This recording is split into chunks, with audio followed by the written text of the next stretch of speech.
Hello बच्चों, आज की इस वीडियो में हम लोग माध्यिका, बहुलक और परिसर जो रहता है क्लास 9 का हो चाहे क्लास 10 का हो, 8 में भी है। बहुत सिंपल तरीके से, कभी ना भूलने वाले तरीके से आपको बताऊंगा कि हम लोग कैसे आसानी से माध्यक, बहुलक या परिसर ज्ञात कर सकते हैं। तो लास्ट तक बने रहिएगा। आपको आज के बाद किसी भी प्रकार की दिक्कत नहीं होगी, दूसरे जगह जाने का कोई आवश्यकता नहीं है, दिमाग में टोटली घुस जाएगा आज। तो चलिए स्टार्ट करते हैं। माध्य, माध्यक, बहुलक और परिसर, बने रहिएगा। चलिए पहले देख लेते हैं माध्य क्या है।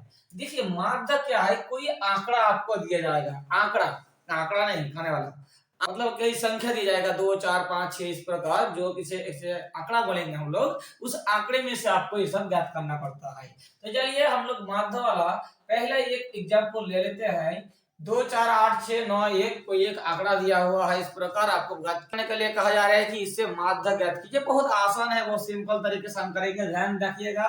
पहले सभी आंकड़ों में दिया गया सभी संख्या को जोड़ लीजिए।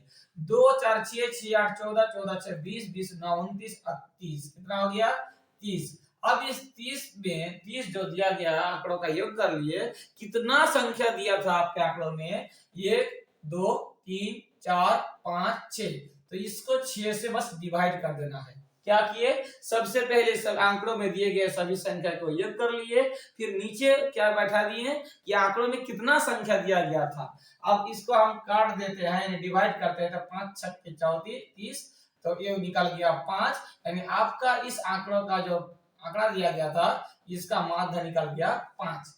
क्लियर है, किसी भी प्रकार का कोई दिक्कत नहीं है। अब आता है माध्यिका क्या है। मान लेते हैं फिर कोई आंकड़ा दिया गया है, जैसे इस प्रकार का 2 8 6 5 3 8, कोई क्या दिया गया है, आपको एक दिया गया है आंकड़ा, और आपको पूछा जा रहा है कि इसका माध्यक क्या है। सबसे पहले हमें क्या करना है, सबसे पहले हमें ये जो अंक दिया गया है, संख्या दिया गया है, इसको हमें आरोही क्रम में या अवरोही क्रम में सजा लेंगे। सबसे पहले क्या दिया हुआ है, 8 है, इसके बाद क्या है, फिर एक 8 है, फिर क्या है 6 है, फिर 5 है, फिर क्या है 4 है, फिर क्या है 3 है, फिर क्या है 2 है अंत में। तो कितना संख्या है, 3 4 7। अब हमें इस प्रकार सजा लिए। अब हमें क्या करना है, देखना है कि माध्यिका मतलब माध्यक पूछा गया है, तो हमें बीच वाला जो बीच में है, यहां से अगर गिनते 1 2 3 4 5 6 7, मतलब 3 और 3, इसको इधर 3 और इसको इधर 3 अगर छोड़ देते हैं, तो बीच में कितना बचता है 5। तो आपका जो माध्यिका निकल गया, यानी माध्यक निकल गया, ये हो गया कितना 5 हो गया। ध्यान रखिए कि आपको आरोही क्रम में सजाना ही होगा, या आरोही क्रम में भी सजा सकते हैं, लेकिन आपको सजाना ही होगा। नहीं तो देखिए यहाँ आंसर क्या निकल जाता है, 1 2 3 4 5 6 7। अब 6 को बीच में रखिएगा तो माध्यक 6 बोलिएगा, लेकिन ऐसा नहीं है। हमें क्या करना होगा, पहले सजा लेना है, चाहे आरोही क्रम में हो चाहे अवरोही क्रम में हो, इसके बाद हमें माध्यक निकाल लेना होगा। तो ये बीच में जो आएगा वही है माध्यिका या माध्यक, कोई कंफ्यूजन नहीं है। अब आते हैं बहुलक, ये और आसान है। क्या है, कोई आंकड़ा दिया हुआ है, जैसे 3 4 5 8 6 5 6 5 6 3 6, कुछ भी दिया हुआ है आंकड़ा में, और आपको बहुलक ज्ञात करना है।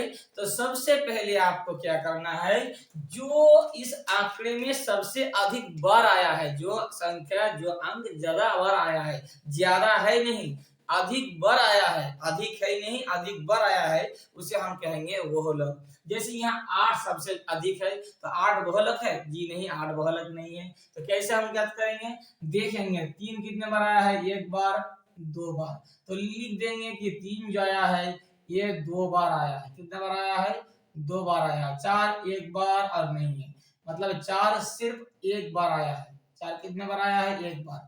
5 कितने बार आया देखेंगे, 1 बार 2 बार 3 बार।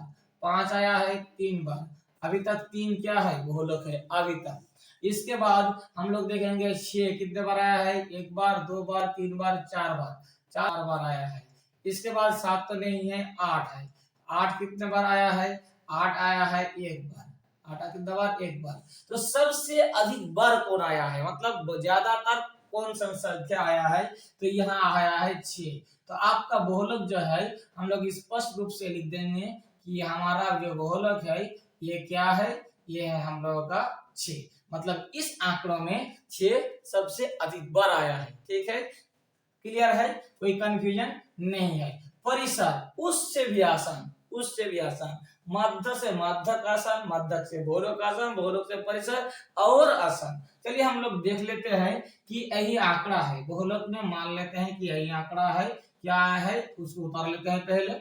इस प्रकार मान लेते हैं कि कोई आंकड़ा दिया हो, उस ऊपर वाला पहले लिए, बाकी कुछ भी नहीं, कोई भी अंक रहे, कोई भी संख्या रहे, कोई भी आंकड़ा दिया रहे, आपको इसमें कोई परेशान होने की कोई आवश्यकता नहीं है।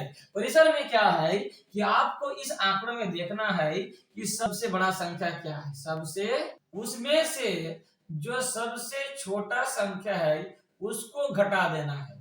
जैसे ही सबसे बड़ा संख्या से सबसे छोटा संख्या हम घटा देंगे तो हमें क्या प्राप्त हो जाएगा, परिसर प्राप्त हो जाएगा। यानी परिसर का ये फॉर्मूला बन गया कि परिसर बराबर सबसे बड़ा संख्या माइनस सबसे छोटा संख्या। इस आंकड़े में सबसे बड़ा संख्या कौन है जी, ये 8 है सबसे बड़ा संख्या, और सबसे छोटा संख्या क्या है, सबसे छोटा संख्या है 3। इसके अतिरिक्त और कुछ है ही नहीं। तो 8 से अगर 3 घटा देते हैं तो इस आंकड़ों में हमें परिसर क्या प्राप्त हो जाता है, हमें प्राप्त हो जाता है 5। आपके आने वाले एग्जाम के लिए ये सब माध्य, माध्यक, बहुलक, परिसर काफी महत्वपूर्ण होता है, खास करके 9th 8th के बच्चे का। तो ये सिंपल से तरीके से हम कोई भी जो माध्यक, बहुलक या परिसर आराम से ज्ञात कर सकते हैं। स्क्रीनशॉट लेकर आप रख सकते हैं। वीडियो अच्छा लगा है तो लाइक जरूर करके जाइएगा, और इस प्रकार लगातार वीडियो पाने के लिए सब्सक्राइब बटन के साथ साथ बेल आइकन प्रेस करके चैनल के साथ जरूर जुड़ जाइएगा। वीडियो को ज्यादा से ज्यादा शेयर कीजिए, कमेंट बॉक्स में आपका बहुमूल्य राय देकर इस वीडियो से विदाई लीजिए। मैं भी विदा लेता हूँ, मिलते हैं एक और नए वीडियो के साथ, तब तक के लिए धन्यवाद।